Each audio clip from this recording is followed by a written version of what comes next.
I will be happy really with any outcome that comes out of this because they're all going to be world number ones and they're all going to be incredible 6 skins that are also very expensive. Let's count it down for the birthday contract that I have literally been building up. Easily spent over 10,000 on this, maybe 10 to 15,000 range. It's birthday celebration time. Let's do it, guys. In 3, in 2, in 1. Lego! Okay, Gold Arabesque, the runner-up. I'll take it. Number 1.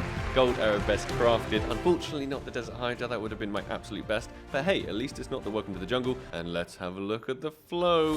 Factory new. Of course, it's factory new. Come on, let's go. How many zeros? Oh, 4 zeros, 65226. Really, really sick to have the number 1 Gold Arabesque. I was chasing this guy for so incredibly long in Souvenir, in all those packages, which is probably a video that some of you may have seen. So it's only fitting that I guess I get the number 1 in the entire world. So the current number 1 Gold Arabesque is 00045. I have just absolutely smashed out of the water by an extra 0.